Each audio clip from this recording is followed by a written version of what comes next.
Hello students, again I am in front of you. आज एक नए वीडियो लेक्चर के साथ में हम सभी मेंडल के थर्ड लॉ को समझेंगे। पिछले दोनों लेक्चर्स में हमने सीख लिया था कि कैसे मेंडल जो है उनके बेसिक टर्म्स को, जैसे एल को सीखा हमने, जीन जान पाए, और हम सब ने फिनोटाइप जीनोटाइप जैसी डेफिनेशंस को बहुत इजी वे में समझ लिया था। और सेकेंड लेक्चर में हमने जाना कि मेंडल के जो थ्री लॉज थे उनमें से जो दो फर्स्ट लॉज जिन्हें हम लॉ ऑफ डोमिनेंस कहते हैं, या सेकेंड लॉ जिसको हम लॉ ऑफ प्योरिटी, और we can say that the law of segregation, ये लॉज हमने पिछले दोनों लेक्चर्स में सीख लिए। अच्छा लगता है जब हम आपके लिए वीडियोस बनाते हैं और आप सब बड़ा ही पॉजिटिव रिस्पांस हमको उन वीडियोस पर देते हैं। बड़ा एनर्जी फील होती है, और उस प्यार के लिए, उस सपोर्ट के लिए मैं आप सबका बहुत थैंकफुल हूँ। आप सबको थैंक्स देना चाहता हूँ, और मैं चाहता हूँ कि अगर ये सारे वीडियोस आप तक आपकी ज़रूरत को पूरा करते हुए पहुँच रहे हैं, तो आप कंटिन्यूअसली इन वीडियोस को देखते रहिए और उन आगे भी बढ़ाइए, और उन लोगों तक भी पहुँचा दीजिए जिनको इस तरह के वीडियोस की ज़रूरत है। चाहे वो कोई स्टूडेंट हो, चाहे कोई ऐसा जिसने अपनी पढ़ाई बीच में रोक दी, फिर भी अपने सब्जेक्ट के लिए उसका प्यार, उसका लगाव जो है अभी भी बना हुआ है, then please subscribe this and also send it to the every needy person। शायद किसी को इस वीडियो के माध्यम से कुछ कम काम की चीज उसे मिल सके। तो हमारा इस लेक्चर के लिए हम बात करेंगे मेंडल के थर्ड लॉ को। मेंडल का थर्ड लॉ जो है वो एक्चुअली इसका नाम कहलाता है law of independent independent assortment. ये मेंडल का थर्ड लॉ है। बाकी के दोनों लॉज हम पहले ही पढ़ चुके हैं, जिनके लिए मैं चाहूंगा कि आप सभी जो हैं पिछले दोनों वीडियोस को देख लें। सेकेंड वीडियो जो है मैंने पार्ट 2 के नाम से डाल रखा है, मेंडलिज्म पार्ट 2 या जेनेटिक्स के बेसिक टर्म्स में। ये थर्ड वीडियो है। थर्ड वीडियो में हम मेंडल के लॉ ऑफ असॉर्टमेंट को पढ़ेंगे। कल इसलिए नहीं पढ़ पाए थे बिकॉज पिछला वीडियो लंबा हो रहा था, और लॉ ऑफ इंडिपेंडेंट असॉर्टमेंट अपने आप में काफी कुछ अपने अंदर कंटेन करता है। तो देखते हैं क्या है मेंडल का थर्ड लॉ।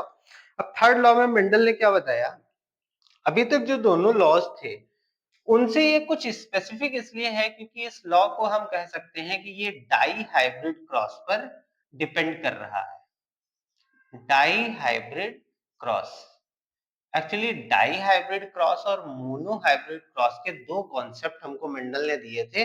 मैं सरल शब्दों में आपके सामने रखूं तो मोनो हाइब्रिड क्रॉस मींस हो गया the cross of two plants.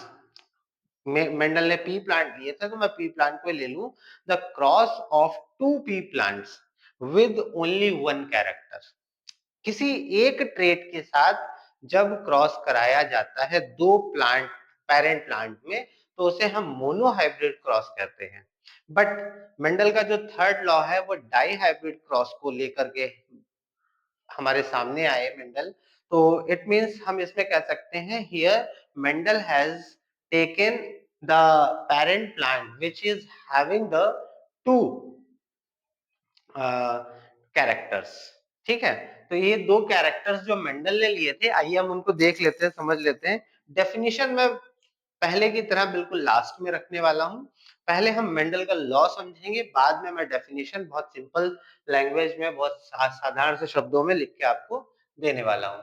तो मेंडल्स के लॉ में क्या हो जाता है, मेंडल ने जैसा कि हम सभी जानते हैं पी प्लांट लिया था, तो दो कैरेक्टर लेते हैं प्लांट के, टू कैरेक्टर्स हो जाते हैं, या आप उन्हें ट्रेट भी कहते हो। हमने पहले भी अपने लेक्चर में आपको बताया है कि इन्हें हम ट्रेट कहते हैं कैरेक्टर्स को।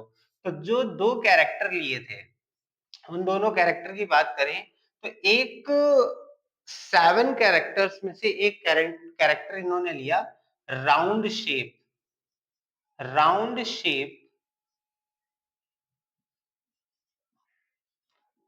ऑफ सीड, जो पी का सीड है उसका प्योर राउंड शेप एक कैरेक्टर लिया, और राउंड शेप के ही साथ में जो उसी से मिलता जुलता दूसरा एलिल था वो था wrinkled shape, wrinkled shape. It means हम कह सकते हैं कि पहला कैरेक्टर जो मेंडल ने अपने डाई हाइब्रिड क्रॉस के लिए या लॉ ऑफ इंडिपेंडेंट असॉर्टमेंट के लिए लिया था, that was shape of seed, यानी सीड के शेप कैरेक्टर को उन्होंने चूज किया था। उसके दो एलिल हमारे सामने लिखे हुए हैं, एक राउंड शेप हो गया, एक रिंकल्ड शेप हो गया। राउंड का मतलब हो गया प्योर राउंड फॉर्म और रिंकल्ड का मतलब हो गया not in proper round shape. ठीक है, तो ये शेप हो गया, ये एक पहला ट्रेट हो गया। दूसरा ट्रेट जो मेंडल ने लिया था वो हम कह सकते हैं येलो इन कलर, कलर, और दूसरा कह सकते हैं ग्रीन इन कलर। तो येलो इन कलर का जो शेप था, ये दोनों ट्रेट्स जो आते हैं, ये दोनों एलिल्स जो आते हैं, उस ट्रेट का नाम हम कह सकते हैं कलर ऑफ सीड। सीड का जो कलर था वो येलो कलर और ग्रीन कलर। अब मेंडल के अकॉर्डिंग जो राउंड शेप था वो डोमिनेंट कैरेक्टर है। कैसा कैरेक्टर है? डोमिनेंट।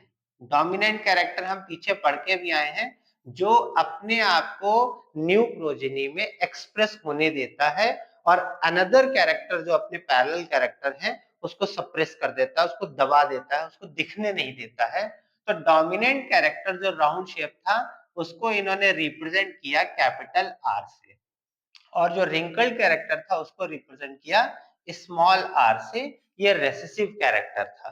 ठीक है, ऐसे ही येलो इन कलर जो था उसको ये शो करते हैं कैपिटल वाई से, और ग्रीन इन कलर को शो किया जाता है स्मॉल वाई से। हम पूरे मेंडल के थर्ड लॉ में जहां कहीं पर वाई इस तरह का बनाएंगे उसे आप सब याद से रिंकल्ड सॉरी उसको जो आप सब रेसेसिव समझ करके ही रेस्पॉन्स दीजिएगा, उसे याद रखिएगा। ठीक है, तो ये तो मेंडल के थर्ड लॉ का एक बेसिक हमने आपको पहुंचा दिया कि क्या हमें पढ़ना है, बेसिक चीजें पहुंचा दी आप तक।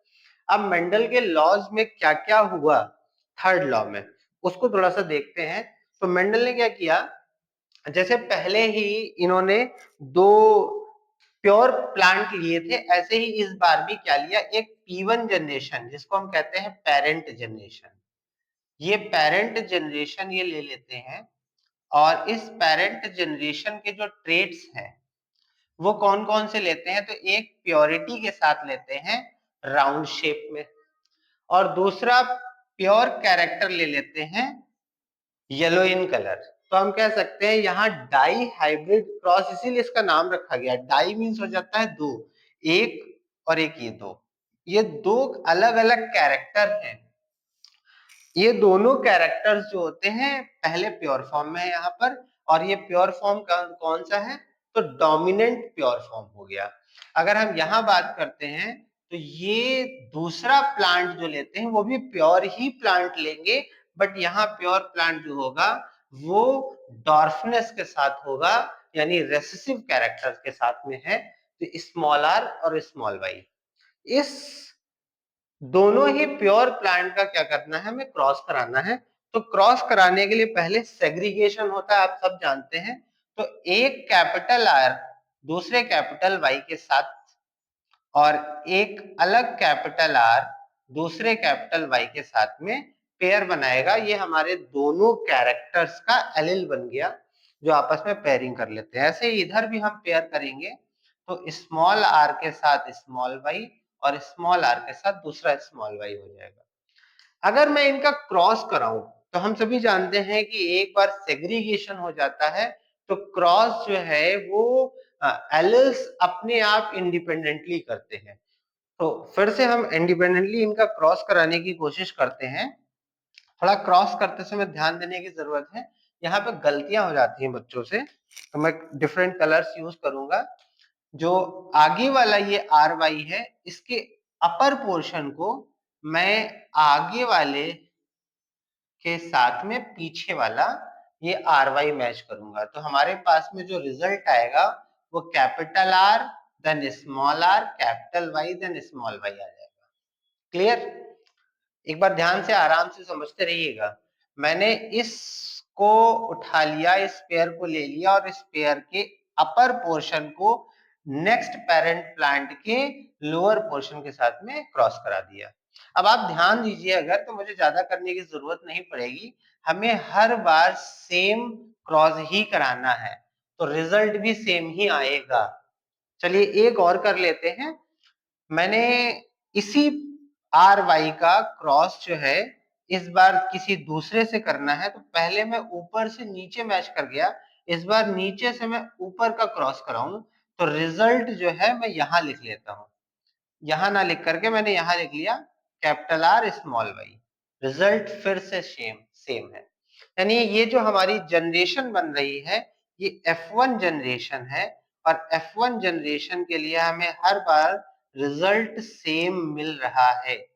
तो हम ये कह सकते हैं कि हमारा जो पेरेंट प्लांट के बाद में F1 जनरेशन आने वाली है वो कैपिटल आर स्मॉल आर और कैपिटल वाई स्मॉल वाई के साथ आएगी। इसमें हम कह सकते हैं कि जो हमें फिनोटाइप देखने को मिलेगा according to the law of dominance, उसमें जो प्लांट होंगे वो प्योर राउंड शेप होंगे सीड के साथ में, बिकॉज जो रिंकल्ड आर है स्मॉल आर है वो सप्रेस हो जाने वाला है। ऐसे ही येलो कलर के सीड मिलेंगे क्योंकि ग्रीन कलर जो है स्मॉल वाई वो सप्रेस हो जाएगा due to the Mendel's first law that was law of dominance. ठीक है, तो ये यहां तक अगर आपको समझ में आ गया हो तो मुझे अभी बोर्ड को इरेज करना होगा, मैं साइड में हो जाता हूँ, आपको कुछ नोट करना है तो आप नोट कर लीजिए। Okay done. आपके पास में यूट्यूब की बड़ी अच्छी सुविधा है, आप आसानी से इसको पिक ले सकते हैं, रोक सकते हैं, नोट कर सकते हैं, बट मुझे ना रोकें जिससे लेक्चर भी लंबा ना हो और हम कम समय लेते हुए आपका ज्यादा से ज्यादा कंटेंट आप तक पहुंचा सकें। एक्चुअली हमारा ये क्रूशियल टाइम है, रिवीजन टाइम चल रहा है, आईएससी एग्जाम्स बिल्कुल पास में है, साथ में आईसीएससी भी पास में है, सीबीएसई भी अनाउंस कर चुका है। तो किसी भी क्लास में आप हो, किसी भी बोर्ड से हैं आप, यूपी बोर्ड के भी हैं, तो भी मेंडलिज्म जो है ये हर सिलेबस में है, हर जगह है। इस टॉपिक को हर बच्चे तक जल्दी से जल्दी पहुंचाना है, और भी टॉपिक्स मुझे लेकर के आने हैं, इसलिए मैं थोड़ा जल्दी से चीजों को एक्सप्लेन करने की कोशिश कर रहा हूँ बिल्कुल आसान भाषा में। हाँ, तो हमारा जो कैरेक्टर आया था मैं एक बार फिर से लिख दूं, हमारा जो F1 कैरेक्टर आया हुआ था, या आप कह सकते हैं F1 जनरेशन का जो रिजल्ट आया था वो कैपिटल आर स्मॉल आर और कैपिटल वाई स्मॉल वाई आया हुआ। तो अब एक जनरेशन में कई हमें प्रोजिनी मिलते हैं, कई मेंबर्स मिल जाते हैं, तो एक मेंबर हमने ये लिख लिया और दूसरा मेंबर भी हम यहाँ पर लिख लेंगे, क्योंकि हमें क्या करना है, पेरेंट प्लांट की क्रॉस के बाद में हम क्या करते हैं, पेरेंट के क्रॉस के बाद में हमारा नेक्स्ट स्टेप होता है F1 इंटू F1। तो हम F1 और F1, ये भी F1 जनरेशन है और ये भी F1 जनरेशन है, इनका क्रॉस कराना है। Again before the cross, before the gamete formation they will segregate. इस बार फिर से यहाँ सेग्रीगेशन होगा, ये एक हाइब्रिड सिचुएशन है, तो यहाँ पर सेग्रीगेशन थोड़ा कॉम्प्लेक्स होता है। इसमें पहले कैपिटल आर कैपिटल वाई के साथ में एक पेयर बना लेगा, फिर कैपिटल आर स्मॉल वाई के साथ एक पेयर बना लेगा। तो हमारा जो कैपिटल आर यानी डोमिनेंट राउंड शेप का ट्रेट था, एलिल था, उसने दोनों ही तरह के कलर येलो और ग्रीन के साथ अपना पेयर बना लिया। Same as small R capital Y के साथ और एक बार स्मॉल आर स्मॉल वाई के साथ अपना पेयर बनाएगा। मतलब ये वो पॉसिबल कंडीशंस हैं जिनमें हमारे पेयर्स आगे चल करके गैमेट फॉर्मेशन करेंगे इन F2 जनरेशन। तो हमने इन चीजों को सेग्रीगेट कर दिया और ये सेग्रीगेशन के हमारे रिजल्ट आ गए। जैसे हमको ये रिजल्ट यहां मिले हैं, सेम एज यही रिजल्ट हमको इस दूसरे पेरेंट में भी मिल जाएंगे। मैं वहां नोट नहीं कर रहा हूं, सेम आप सेग्रीगेशन यहां करेंगे, ठीक है। अब ये जो सेग्रीगेशन हमको मिला तो हम क्या करते हैं, पॉसिबल प्रोजिनी को फाइंड आउट करने के लिए हम लोग बनाते हैं एक बहुत ही इंपॉर्टेंट सा स्क्वायर जिसको कहा जाता है पुनेट स्क्वायर। क्योंकि इस बार हमारे पास में क्या है, एलिल्स ज्यादा है, पेयर्स ज्यादा है, इसलिए हमने थोड़ा सा बड़ा पुनेट स्क्वायर बनाया है। और इस बड़े से पुनेट स्क्वायर को फुलफिल करना पड़ेगा, क्योंकि हमारे पास एलिल्स ज्यादा है तो पॉसिबिलिटीज प्रोजिनी की भी ज्यादा होंगी। 1 2 3 4, as we all know that एक साइड अगर 4 है तो दूसरी साइड भी 4 होंगे, और 4 4 जा 16 होता है। तो हमें अपने पूरे पुनेट स्क्वायर में 16 ऐसे कॉलम बनाने हैं। 4 बन गए, देन 8 बन गए, देन 16 बन गए। आप काउंट करके देख सकते हैं, ये 16 कॉलम है। ये 16 कॉलम्स हम हमारे पॉसिबल प्रोजिनी के लिए फिल करेंगे। तो पहले हम अपने ट्रेट्स लिख लेते हैं। पेरेंट 1 का ट्रेट हम यहाँ लिख लेंगे, पेरेंट 2 जो है उसके पॉसिबल ट्रेट्स हम यहाँ लिख लेंगे। तो पेरेंट 1 का पहला ट्रेट क्या हो जाता है, कैपिटल आर और कैपिटल वाई। सेकेंड हो जाता है कैपिटल आर के साथ small Y. Third one is the small R with capital Y, and fourth one is the small R with small Y. ये बहुत कॉम्प्लिकेटेड लगता है बच्चों को, बहुत आसान अब से लगने लगेगा। अब इसको बस ध्यान से एक बार मुझे सुन लीजिए और समझ लीजिए। दूसरे पेरेंट के ट्रेड्स, जो पॉसिबल ट्रेड्स मैंने यहाँ नहीं लिखे वो यही आएंगे, तो मैं इन्हें फिर से यहाँ लिख देता हूँ। कैपिटल आर के साथ कैपिटल वाई, और कैपिटल आर के साथ में ये स्मॉल वाई आ जाएगा, देन स्मॉल आर के साथ में कैपिटल वाई, और स्मॉल आर के साथ में स्मॉल वाई। ये हमने पॉसिबल क्रॉस क्या हो सकते हैं वो लिख लिए। चलिए क्रॉस कराते हैं और देखते हैं क्या क्या रिजल्ट्स मिलते हैं। किसी एक को मैंने अपने लिए रोक लिया और उसका क्रॉस हम पहले सभी में करेंगे। तो कैपिटल आर कैपिटल वाई को हम इस कैपिटल आर कैपिटल वाई के साथ करेंगे, तो हमें रिजल्ट मिलेंगे कैपिटल आर और कैपिटल वाई। क्लियर, 2 आर हो गए और 2 वाई हो गए। हमने पूरा जो है जेनेटिक स्ट्रक्चर लिख लिया। अगेन कैपिटल इसी को पकड़ करके हम इसके साथ क्रॉस कराएंगे, तो कैपिटल आर और capital R, then dominant character हम पहले लिख रहे हैं तो कैपिटल वाई पहले आएगा, और जो रेसेसिव कैरेक्टर है यानी स्मॉल वाई उसको मैंने बाद में लिख दिया। अब सब ध्यान रखिएगा, जब मैं वाई को टर्न करूंगा तो वो रेसेसिव कैरेक्टर होगा। अगेन हम इस कैपिटल आर वाई को स्मॉल वाई से करेंगे, तो कैपिटल आर के साथ में स्मॉल आर आ जाएगा, देन कैपिटल वाई और अगेन कैपिटल वाई। तो एक हमको प्रॉपर नेक्स्ट रिजल्ट मिल गया, और आप देख पा रहे होंगे हर बार हमको रिजल्ट्स चेंज मिल रहे हैं। यानी हर बार जो प्रोजिनी का मेंबर है F2 का, वो जेनेटिकली एक दूसरे से डिफर ही मिल रहा है। आगे देखते हैं, कैपिटल आर कैपिटल वाई को यहाँ क्रॉस कराएंगे तो capital R then small R आएगा, फिर capital Y then small Y आ जाएगा। क्लियर, चलिए नेक्स्ट लाइन फिल करते हैं। मैं दूसरे पेन का यूज करूंगा जिससे हमें कंफ्यूजन ना हो। अब इस बार हम कैपिटल आर और वाई को इन सबके साथ फिर से करेंगे। तो कैपिटल आर एक यहाँ है, कैपिटल आर एक यहाँ है, फिर ये कैपिटल वाई है, डोमिनेंट कैरेक्टर पहले लिखेंगे, रेसेसिव कैरेक्टर स्मॉल वाई का बाद में लिख देंगे।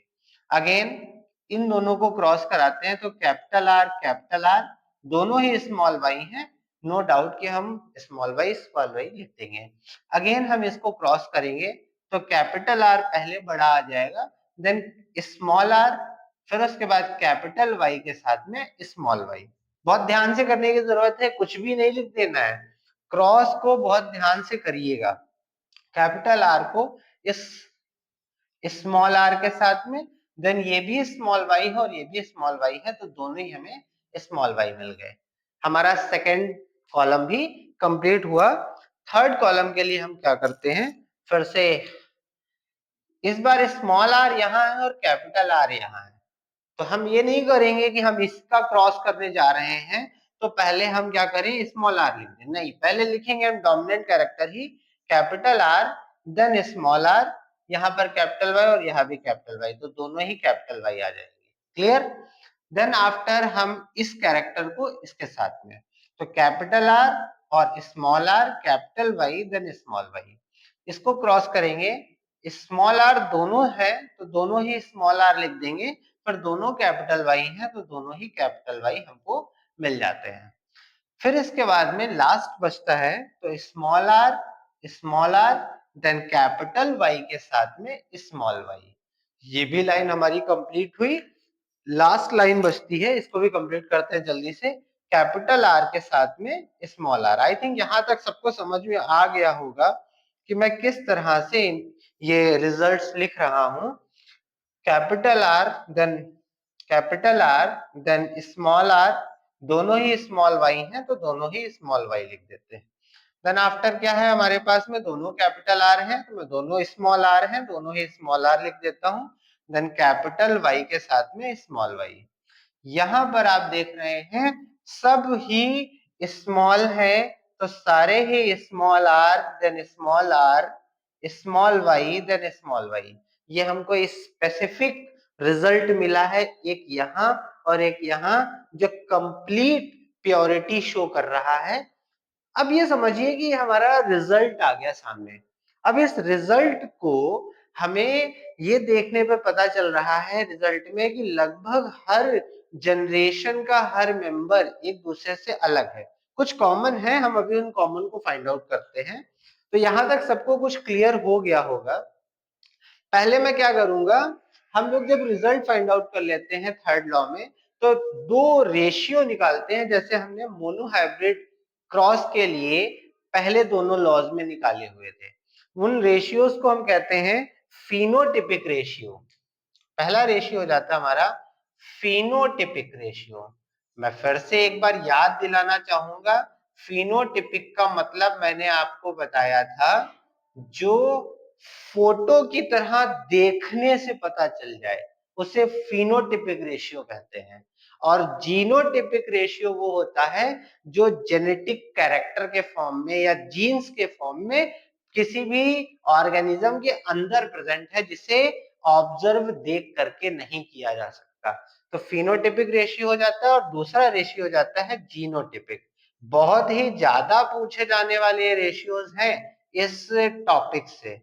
और अभी मैं पूरे टॉपिक में आपको क्या क्या इंपॉर्टेंट क्वेश्चंस हैं वो भी बताने वाला हूं, और साथ में कुछ फैक्ट्स भी आज लेके आया हूं इसी चैप्टर से। तो बस बने रहिए मेरे साथ में, फुल वीडियो देखेंगे तभी आप मेंडल के इस थर्ड लॉ को आसानी से समझ पाएंगे। इसलिए स्किप ना करिएगा, भले ही आप थोड़ा तेज देख लें वो आपकी मर्जी है।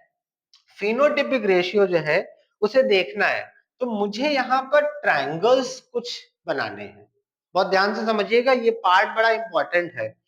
जब हम यहाँ पर कुछ ट्रायंगल्स बनाने की कोशिश करेंगे तो हमें हमारा रिजल्ट मिलना शुरू हो जाएगा। अब ध्यान से देखिए, अगर कैपिटल आर और कैपिटल वाई एक साथ होंगे तो हमें किसी भी हालत में देखने को मिलने वाला है जो प्लांट, वो राउंड और येलो कलर का होगा। तो यहां पर अगर आप सेकंड रिजल्ट में देखें तो एक कैपिटल आर मिलने की वजह से राउंड क्लियर हो गया, वो कैपिटल वाई स्मॉल वाई को सप्रेस कर देगा, तो रिजल्ट यहां पे क्या मिलने वाला है, कैपिटल वाई के साथ में येलो कलर ही मिलने वाला है। ऐसे ही यहां देखेंगे तो ये प्लांट जो होगा वो भी राउंड शेप और येलो कलर के साथ होगा, ये प्लांट भी राउंड शेप और येलो कलर के साथ होगा। भले ही इसमें सप्रेसिव कैरेक्टर्स प्रेजेंट हैं, लेकिन वो सप्रेस हो जाएंगे, वो रेसेसिव है। तो इस तरह से हम क्या करते हैं, एक ट्रायंगल बनाते हैं। और वो ट्रायंगल कैसे बनेगा ध्यान दीजिएगा आप लोग। हमारा ये जो पहला कैरेक्टर है, इस पहले कैरेक्टर से एक बार राइट साइड में आगे की ओर बढ़िए और एक बार बॉटम साइड में आगे की ओर बढ़िए। तो आपने कितने कितने मेंबर्स को कवर कर लिया, 1 2 3 4 5 6 7, 7 कैरेक्टर्स आपने जो है 7 मेंबर्स आपने कवर कर लिए। अब क्या कोई और भी मेंबर ऐसा बचा है जो राउंड सीड और येलो कलर हमें दे सकता है। तो हम ट्राइंगल की बात कर रहे थे, अगर हम ये ट्राइंगल मिलाएंगे तो हमें एक मेंबर ये और एक मेंबर ये मिल जाएगा। तो यहाँ देखिए capital R capital Y, capital R capital Y, it means ये बिल्कुल वही रिजल्ट शो करेंगे जो हमें चाहिए। तो ये एक ट्राइंगल हमारे सामने बन गया, जिसमें हम काउंट करने चले तो हमें दिखेंगे 1 2 3 4 5 6 7 8 देन 9। ये 9 ऐसे प्लांट हैं, ऐसे मेंबर्स हमको मिलते हैं डाइहाइब्रिड क्रॉस के थ्रू, जिनका रिजल्ट राउंड और येलो कलर ये दो होने वाले हैं। तो हमें फिनोटिपिक रेशियो में 9 मेंबर्स एक जैसे मिलेंगे। तो पहला रेशियो हमको मिल गया 9।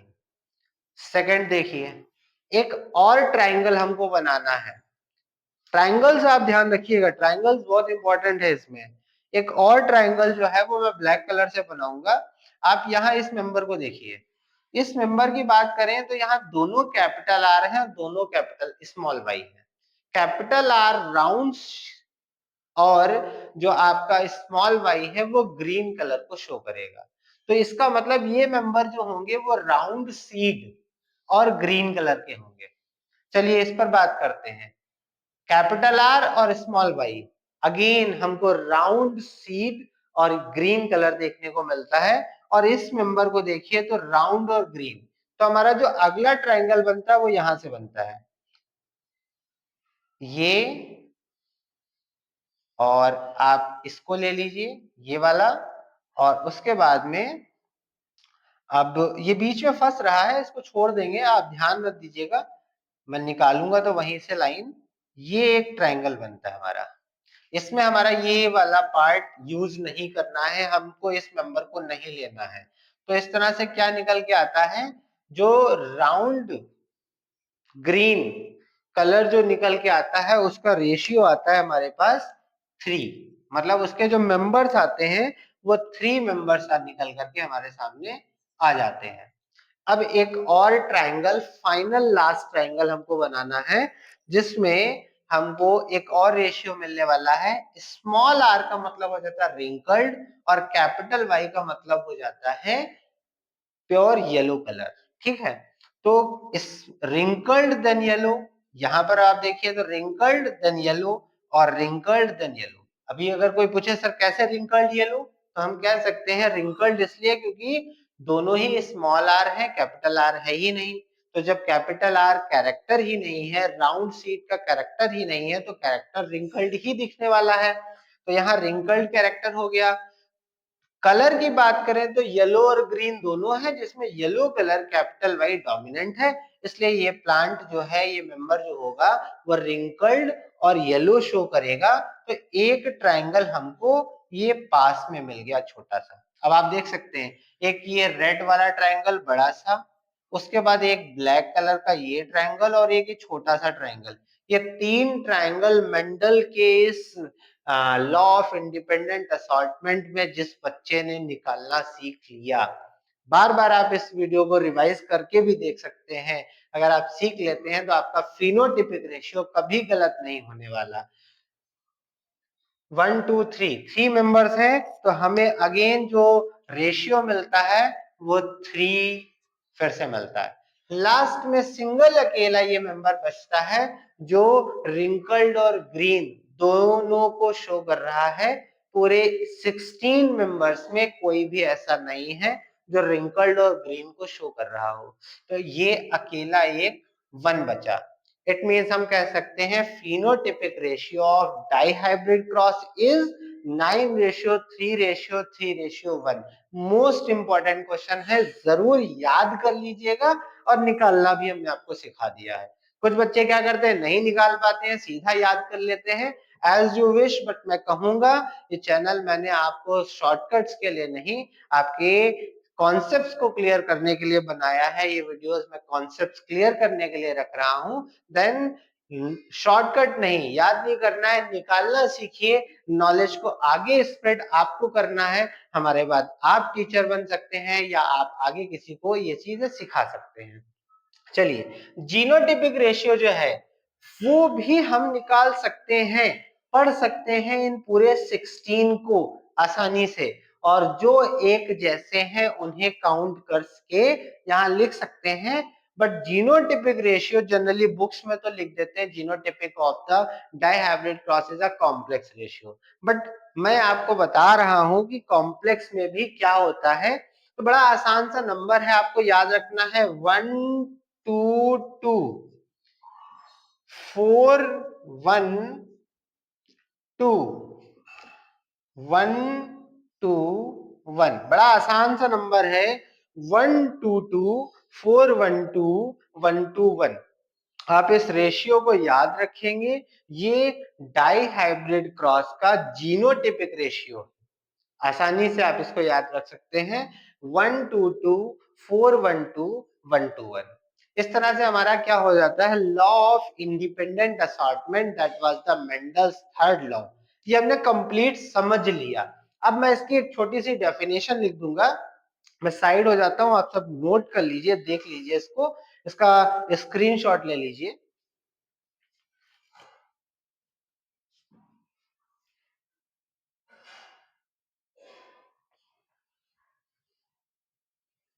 ओके, आई थिंक आपने कर लिया होगा स्क्रीनशॉट, डन है। और अब हम बात करते हैं इसके डेफिनेशन की। तो ये वाला प्लेस मैं खाली कर देता हूं, इस प्लेस पे मैं डेफिनेशन लिखूंगा, जिससे आप चाहें तो एक बार फिर से स्क्रीनशॉट ले लेंगे, तो डेफिनेशन भी आपको यही मिल जाएगी देखने को। चलिए, लॉ ऑफ इंडिपेंडेंट असॉर्टमेंट जो है उसको देखते हैं। इसमें क्या कहा था मेंडल ने कि दो पेयर लिए थे, तो आप कह सकते हैं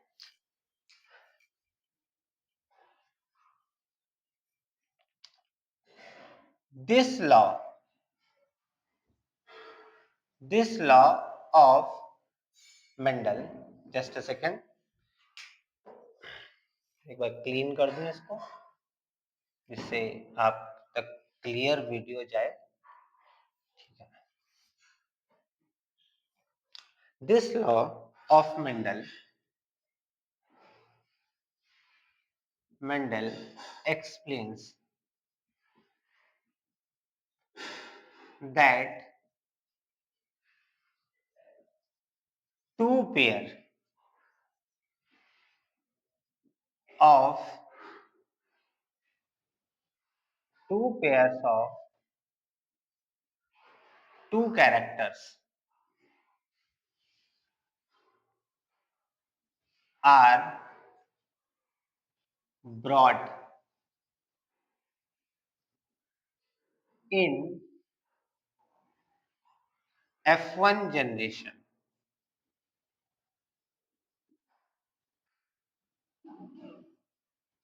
This law Mendel's explain that two pairs of two characters, दो पेयर हों दोनों कैरेक्टर के साथ में, मतलब एक कैरेक्टर आपने देखा था यहाँ राउंड सीड या रिंकल्ड सीड की बात थी, यानी शेप की बात थी सीड के, और एक कैरेक्टर आपने देखा था कलर की बात की गई थी। तो दो कैरेक्टर हैं, उनको F1 जनरेशन में एक साथ लाया गया। एक साथ लाया गया का मतलब है इनकी जो प्योर प्लांट थे उनको आपस में क्रॉस ब्रीड कराया गया, तो हमें R1 F1 कंडीशन में हाइब्रिड सिचुएशन मिली थी देखने को।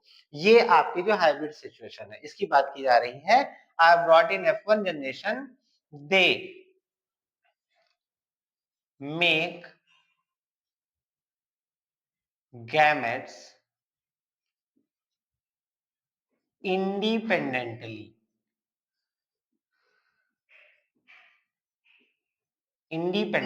तो क्या होता है, वो आगे फर्दर F2 जनरेशन के लिए जो गैमेट बनाएंगे, जो पेयर्ड सिचुएशन बनाएंगे, वो सिचुएशन क्या होगी, इंडिपेंडेंट होगी। उस समय उनका अपने पेयर के साथ में कोई भी दबाव नहीं होगा।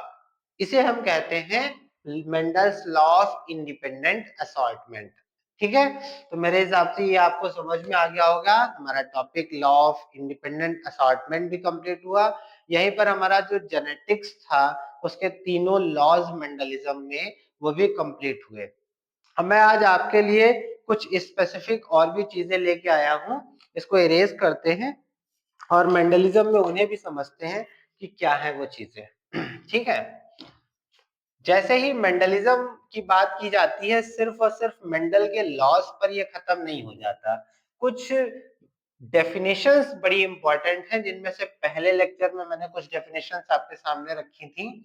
आज मैं कुछ और भी डेफिनेशंस अपने साथ लेकर के आया हूं, क्योंकि मैं चाहता हूं कि ये हमारा मेंडलिज्म का लास्ट लेक्चर बने। बहुत से बच्चे और भी टॉपिक्स मुझे बता रहे हैं, तो मैं उन टॉपिक्स पर भी अपने आपके लिए वीडियो लेके आऊंगा। एक बड़ी इंपॉर्टेंट सी डेफिनेशन है, या आप ये मान के चलिए डिफरेंस पूछा जाता है।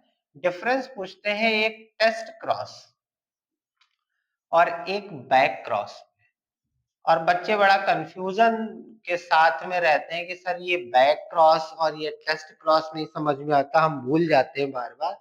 तो आज से नहीं भूलोगे, मैं कोशिश करूंगा कि आपको समझा दूं। देखिए, दोनों ही क्रॉस, दोनों ही टाइप के क्रॉस की अगर हम बात करते हैं, तो हमें F1 जनरेशन के मेंबर्स को क्रॉस कराना होता है। अब ध्यान दीजिएगा, F1 का क्रॉस पेरेंट जनरेशन से यहां भी होगा और पेरेंट जनरेशन से यहां भी होगा। बस क्या होता है, जो टेस्ट क्रॉस होता है वहां पेरेंट जो प्लांट होता है उसका केवल और केवल रेसेसिव, केवल हम रेसेसिव वाला मेंबर ही लेते हैं। यानी अगर हम कह दें कि व्हाट इज टेस्ट क्रॉस, तो आप कह सकते हैं द क्रॉस ऑफ F1, या आप कह सकते हैं the cross of member of F1 with the only recessive parent, that is called the test cross. But back cross, the cross of member of F1 generation with any parent plant, किसी भी parent plant से करा दे, चाहे वो dominant हो चाहे recessive हो, उसे हम बैक क्रॉस कहते हैं। तो एक आसान सा टॉपिक था, टेस्ट क्रॉस और बैक क्रॉस। हाँ, ये एक छोटी सी फैक्ट है, यहाँ इस फैक्ट को याद रखिएगा, ज्यादातर टीचर्स बताते ही नहीं है।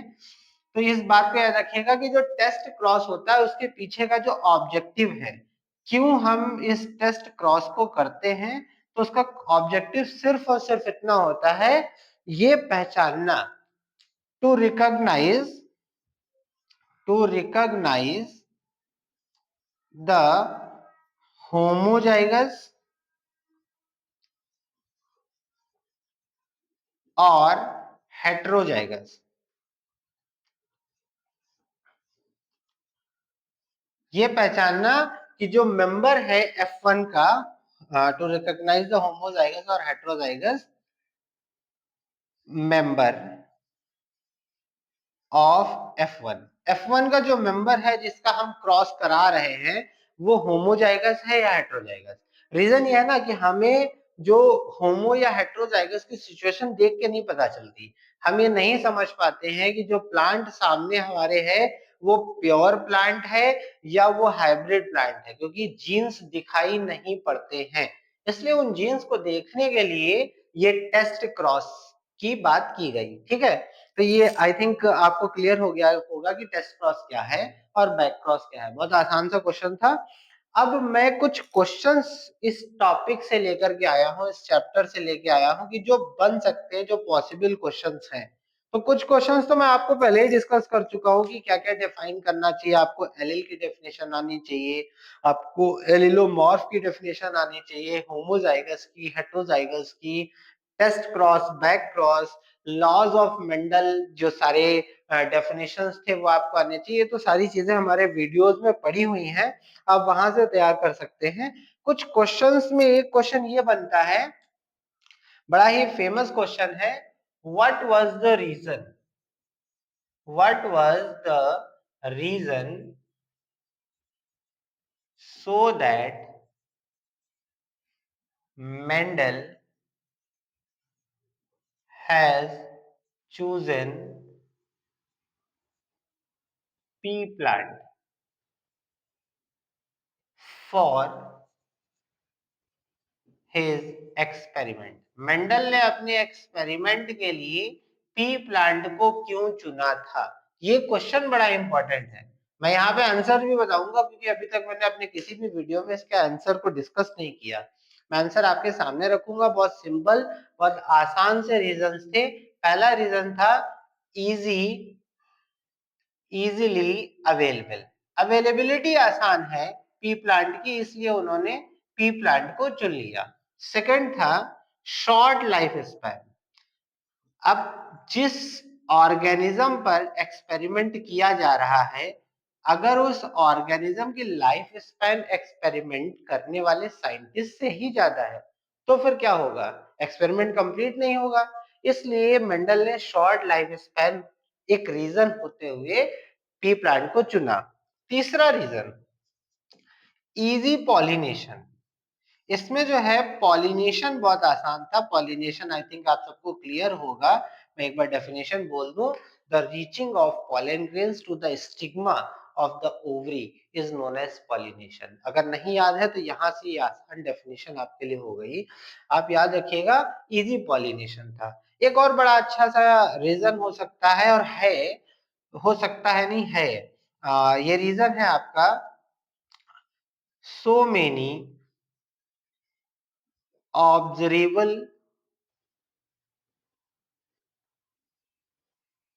Characters.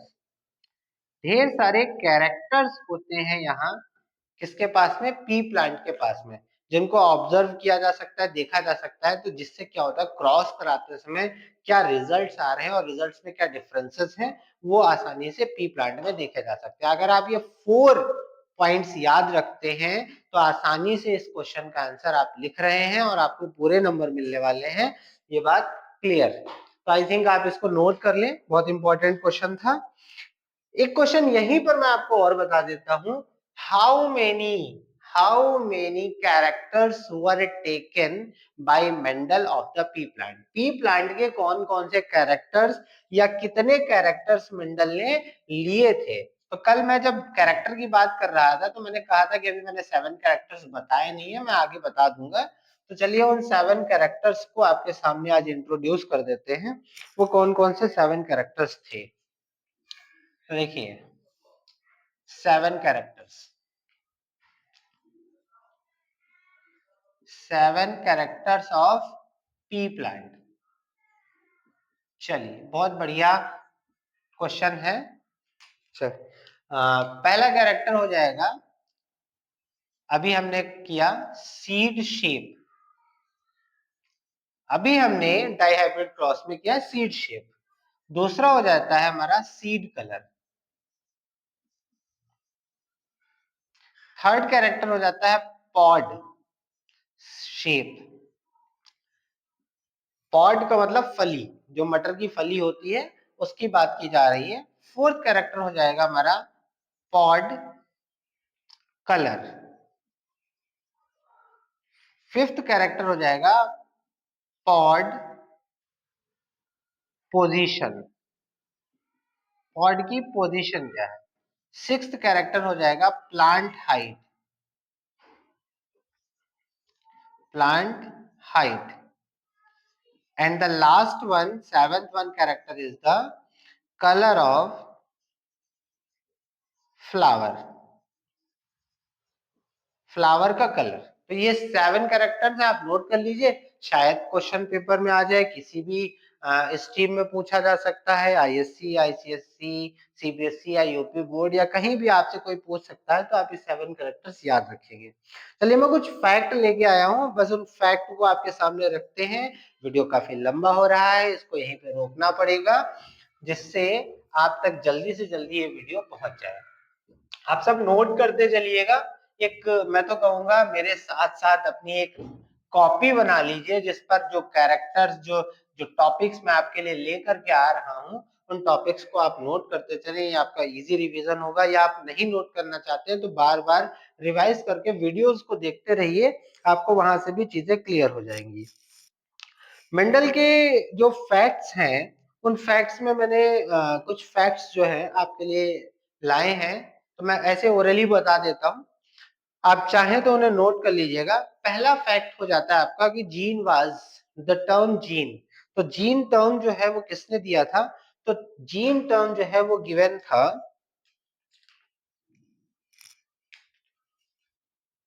Gene term was given by, एक नाम बड़ा अच्छा सा है और बार बार आता है, W Johnson.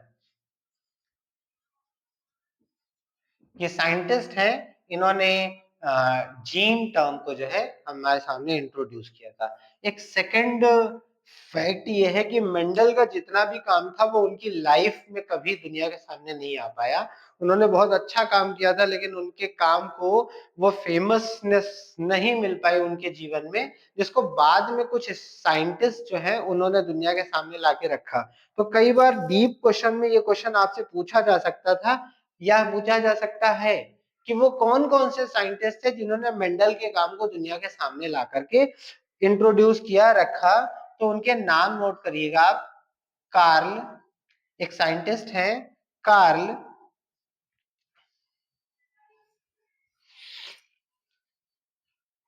Correns, Karl Correns, ठीक है।